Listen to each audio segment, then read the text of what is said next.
₹1,98,84,473 grey કાપડનો માલ મંગાવી ચૂકવણી કર્યા વિના છેતરપિંડી કરનાર ગુનામાં વધુ એક મુખ્ય આરોપી હિતેશ વઘાસિયાની ધરપકડ કરવામાં આવી। ઇકોસેલ ક્રાઇમ બ્રાન્ચે સફળતા મેળવી છે। આંગળીના ગણી શકાય એવા આરોપીઓએ પહેલેથી જ સંપૂર્ણ પ્લાનિંગ સાથે અવધ માર્કેટ 2 માં દુકાન નંબર 1015 તથા 1016 તથા કુબેરજી એમ્પાયર ટેક્સટાઇલ માર્કેટમાં દુકાન નંબર 4008 ભાડે લીધી હતી। અહીં તેઓએ ફરિયાદી રઝા અલી હુસૈન સોલંકીની ફર્મ આરજે એન્ટરપ્રાઇઝનું ખોટું બોર્ડ લગાવી તેમના જીએસટી નંબર 24ABBFR9662H1ZY નો ઉપયોગ કરી વેપારીઓ પાસેથી માલ મંગાવ્યો હતો। નકલી પાન કાર્ડ બનાવી છેતરપિંડીના આરોપીઓએ માત્ર જીએસટી નંબરનો જ નહીં પણ ફરિયાદીનું પાન કાર્ડ લઈ તેમાં કોઈક માધ્યમથી રાજેશ જેઠવાણી નામના શખ્સનો ફોટો મૂકીને નકલી પાન કાર્ડ તૈયાર કર્યું હતું।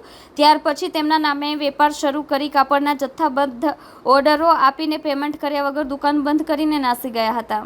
આરોપીઓમાં 8થી વધુ શખ્સો સામેલ છે। ગુનામાં અત્યાર સુધી જે નામ ખુલ્યા છે તેમાં હિતેશ વઘાસિયા, રાજેશ પ્રદીપ જેઠવાણી, રાશિદ શેખ, કૃષ્ણા સુરેશ નાહક, મયંક જૈન, શુભમ અગ્રવાલ, પંકજ ઉધવદાસ મખીજા, દીપક ચંદાણી સામેલ છે। આમાંથી કેટલાક આરોપીઓ પહેલા જ પોલીસના હાથે પકડાઈ ચૂક્યા છે। તમામ શખ્સોએ ફરિયાદીના નામે વેપાર કરી 6/6/24 થી 13/7/24 દરમિયાન વેપારીઓ પાસેથી કરોડો રૂપિયાનો માલ ઉપાડી ચૂકવણી કર્યા વગર નાસી જવાનો ગુનો કર્યો છે। પોલીસે હિતેશ કાંજીભાઈ વઘાસિયા, રહે ઘર નંબર 111 સાંઈ આશારામ સોસાયટી, ભેસ્તાન, સુરત, મૂળ ગામ ખજૂરી, હળમતિયા, તાલુકો ભેસાણ, જિલ્લો જૂનાગઢ ને ઉધના પોલીસના સ્ટાફે અટકાયત કરી હતી। પોલીસે તેને ટ્રાન્સફર વોરંટના આધારે કબજામાં લીધો છે। આ સમગ્ર ગુનાની તપાસ ઇકોસેલ ક્રાઇમ બ્રાન્ચના પોલીસ ઇન્સ્પેક્ટર MN જાડેજા સંભાળી રહ્યા છે।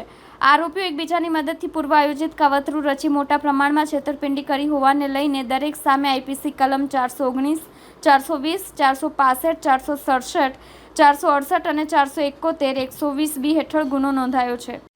ફરિયાદી શ્રી રઝા અલી હુસૈન સોલંકીએ ડીસીબી પોલીસ સ્ટેશનમાં ફરિયાદ નોંધાવેલ કે તેમના જીએસટી નંબરનો ખોટી રીતે ઉપયોગ કરી અને તેમના નામનું ખોટું પાન કાર્ડ બનાવી અને કોઈ ઈસમો એમના નામે વ્યાપાર કરી રહ્યા છે અને એ વ્યાપાર ખોટા બિલો બનાવી તેમજ ઇનપુટ ટેક્સ ક્રેડિટ મેળવી અને તેઓને નુકસાન પણ કરી રહ્યા છે।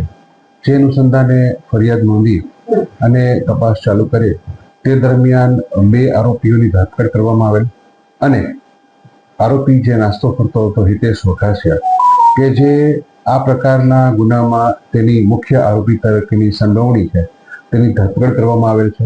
હાલ રિમાન્ડની કાર્યવાહી ચાલુ છે। ના, એ લોકો એકબીજા સાથે કોઈ પરિચયમાં નથી।